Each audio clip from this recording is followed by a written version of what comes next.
महादेव जानकर हे बारामतीमधून लढणार असल्याची चर्चा आहे। परभणीच्या ऐवजी बारामतीमधून लढवण्याची महायुतीच्या वतीने आता तयारी सुरू करण्यात आली आहे। तर सुप्रिया सुळे यांना पराभूत करण्यासाठी ही खेळी असल्याचं देखील सूत्रांनी सांगितलेलं आहे।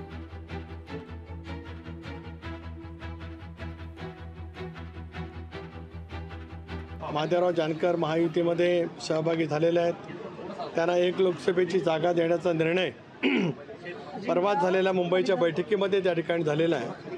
कुठला लोकसभा मतदारसंघ त्यांना देण्यात येईल याची घोषणा सुद्धा 2-3 दिवसामध्ये त्या ठिकाणी होईल।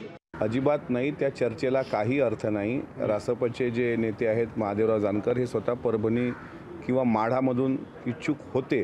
आदरणीय पवार साहेबांनी पण त्यांना माढा देण्याचं सांगितलं पण होतं, ते त्यांनी बोलून पण दाखवलं। पण बारामती लोकसभा ते लढवतील यात ह्या सगळ्या कपोलकल्पित कथा आहेत। जाणीवपूर्वक आमच्यातलाच एक गट जो आहे तो अशा प्रकारच्या कंड्या पेरतोय की जेणेकरून तिथलं वातावरण डिस्टर्ब व्हावं। मात्र बारामतीमध्ये सुनेत्रा वहिनी पवार ह्याच राष्ट्रवादी काँग्रेस पक्षाच्या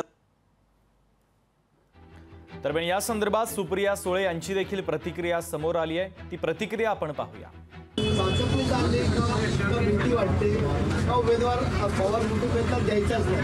त्याचं उत्तर मी कसं देणार? आघाडीचा उमेदवार कोण आहे हे आघाडीने सांगितलंय।